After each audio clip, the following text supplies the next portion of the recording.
ऐसे ही हम सब भी सुख की तरफ, आनंद की तरफ भागते हैं, दौड़ते हैं, छलांग लगाते हैं। कोई कहीं छलांग लगा रहा है, कोई कहीं लगा रहा है। एक जन्म से नहीं, कई जन्मों से हम सब भी छलांग लगा रहे हैं, क्योंकि सुगंध आ रही है ना, क्योंकि सुख आ रहा है ना, आनंद आ रहा है। हम सोचते हैं इसमें से सुख आया, उसमें से आया, पैसे से आया, इसमें से आया, उसमें से आया, परिवार से आया, बच्चों से आया, पति से आया, पत्नी से आया, दोस्त से आया, घूमने से आया, और कहाँ कहाँ से आया। जहाँ जहाँ से भी आने की कोशिश होती है, परछाई मिलती है आनंद की, हम दौड़ते जाते हैं, भागते जाते हैं, छलांग लगाते हैं। कोई संत कभी मिल गया, गुरु मिल गए, उसकी बातों को भी नहीं सुनते, क्योंकि हमारी छलांग इतनी ज़्यादा होती है, हमारी दौड़ इतनी ज़्यादा होती है, और दौड़ते दौड़ते हमारी सांसें पूरी हो जाती है और कुछ हाथ नहीं लगता। हमारा परिवार, पत्नियां, बच्चे चौगान तक और पुरुष शमशान तक छोड़ के आ जाते हैं। आज सुबह एक तो कह रहा था, दिव्यानी बहन बैठी क्या, वो कह रही थी सुबह आज कि लोग आजकल मौत भी एक फंक्शन जैसा हो गया। जिस टेम्पे पे रखते हैं ना ले जाने के लिए, उस पर खमन, जलेबी, नाश्ता, चाय की टंकी, हमने भी देखा। हम तो 6 साल पहले एक उसमें गए अंतिम समय में, तो टेम्पा में वो थे, हमने सोचा चलो अंतिम विदाई कर दे, तो वहाँ तो टंकी रख रहे थे, खमन का नाश्ता, जलेबी, फाफड़ा। हाँ, क्या क्या है ये? चलो अच्छी बात है, मैं तो कहता हूँ वो भी महोत्सव है। चलो, तो तात्पर्य ये, मेरा भाव ये है, मेरा इशारा ये है कि हम सब भी सुख की तरफ भागते हैं, लेकिन सुख बाहर नहीं, वो अंदर है, आनंद अंदर है। हम बाहर घूमते हैं, बाहर भागते हैं, बड़ी बड़ी छलांग लगाते हैं, और सब पूरा हो जाता है। मेरी माँ नर्मदा का जो भाव है, अर्थ है, एक अर्थ है नर्मदा में आनंद देने वाली। आप उसके सानिध्य में आए, उसके तट पर आए, उसे हृदय से याद करें, तो आपको आनंद मिलेगा। ये केवल प्रवचन और सत्संग की बात नहीं, ये प्रैक्टिकल और देखा जा सकता है। यहाँ पर नर्मदा की परिक्रमा करते करते हर साल 1.5-2 लाख लोग बढ़ते जा रहे हैं, और बढ़कर वो 7 से 8 लाख लोग हो गए जो नर्मदा की परिक्रमा करते हैं। उसमें सबसे ज़्यादा महाराष्ट्र के लोग होते हैं, चाहे वो बालक हो, बूढ़ा हो, जवान हो, स्त्री हो, पुरुष हो, कोई भी हो, सब एकदम दीवानगी छा गई है। और रोज हजारों लोग नाव पार करते हैं और पैदल परिक्रमा करते हैं। ऐसा नहीं कि वो सब कोई भिखारी है, आपको लगते होंगे झोला झंडी लेके चले भीख मांगते, नहीं नहीं, उन्होंने जान लिया कि सुख चाहिए, आनंद चाहिए, वो बाहर नहीं मिल रहे हैं, वो माँ की गोद में मिलता है।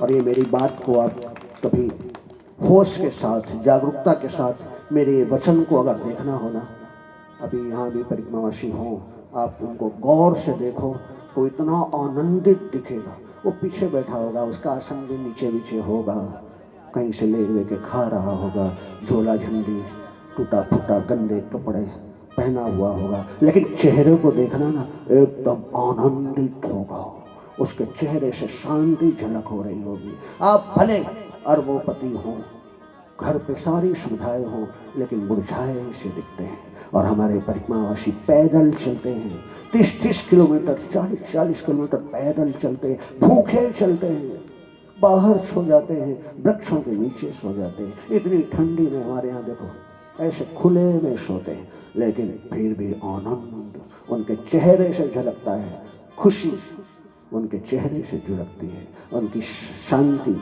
उनके चेहरे से झलकती है। मैं तुरंत प्रैक्टिकल करा देता हूँ। एक यहाँ पार्थ बैठे हैं, पार्थ जरा 1 मिनट आ जाओ, जरा दर्शन जरा देखो, आप लोग देख लो। ये परिक्रमा करके 2 दिन पहले खड़े होना, जरा मैं खड़े हो जाओ, जरा मुस्कुराते देखो इनके आनंद, इनके चेहरे में आनंद है या नहीं, इनके चेहरे में खुशी है या नहीं। ये कपड़े आप देख रहे होंगे ना, ये तो मैंने अभी लिया है 1 घंटे पहले। नाराज नहीं होना भाई, 1 घंटे पहले दिया। इनका कपड़े भी गंदे थे, मट मैले बिल्कुल, और उनका आसन वहाँ रखा है, वो तो गद्दे मैंने भी दिया है। इनका टूटा फूटा कम्बल होगा, हाँ, लेकिन चेहरे देखो, खजाना है कि नहीं, ये माँ की कृपा है। ये परिक्रमा करते हुए 1 वर्ष पहले शायद आए थे और 1 दिन रुके थे, और फिर अभी 2 दिन पहले इनकी परिक्रमा ओमकारेश्वर से पूरी हुई और नर्मदा जयंती मनाने के लिए उज्जैन से यहाँ आ गए आप सबके बीच। तालियां बजाइए, है ना सही बात? इनकी बड़ाई करने के लिए नहीं कर रहा हूं, आप देखिए, चेहरे से देखिए। शैलेश बताना, ऐसा कोई मुस्कुराता चेहरा दिख जाए ना तो खड़ा कर दो, उसको 1 करोड़ इनाम। लाइए पास में खड़ा करिए इनके, अगर मैं झूठ कह रहा हूं। एक बाबा और हंस रहे, आना बाबा इधर, बाबा 1 मिनट आना, बाबा आइए आइए आइए, बाबा पगड़ी वाले बाबा आ जाओ, जरा इधर आओ, स्टेज में आ जाओ। प्रैक्टिकल सत्संग तो क्या सुनाना, प्रैक्टिकल देखो, सुनो। सत्संग सुनना ही हो तो टीवी में और चैनल में और यूट्यूब में भरा पड़ा है, सुनते रहना। आज खड़े हो जाइए। वो भी बाबा हंस रहे वहां, बाबा अभी आ जाओ। नहीं, बिल्कुल प्रैक्टिकल। मैं तो कहता हूं इनके जैसा भी शांति और हंसता हुआ चेहरा अगर कोई दिख जाए, खड़े कर दो, 1 करोड़ इनाम। खड़े हो जाओ, बाबा हंसना जरा, सच है ना, आइए जरा दर्शन दीजिए। जो बात सत्य है सो सत्य है। बरबा जी बताइए, अगर इनके जैसा कोई मुस्कुराता हुआ चेहरा, ऐसा आनंदित, ऐसा निश्चिंत, देखो फट गए, धोती भी फट गई, फिर भी आनंद है।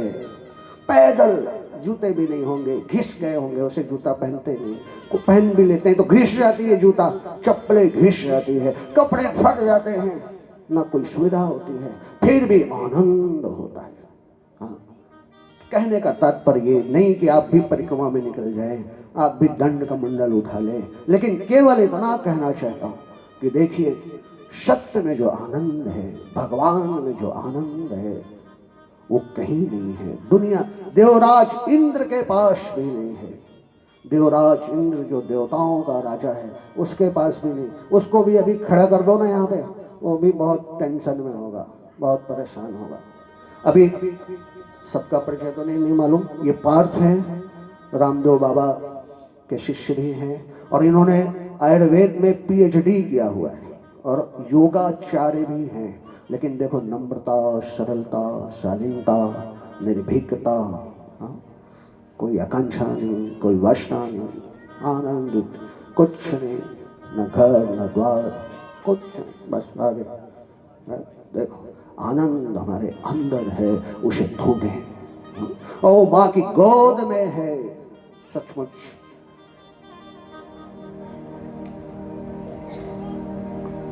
विराज जी, आपको कष्ट दिया, कष्ट के लिए क्षमा।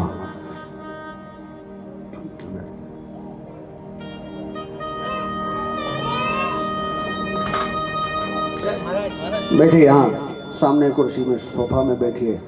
मैं तो समझता हूं सबसे बड़े क्या कहना चाहिए, धनी यही है, उनका स्वागत होनी चाहिए।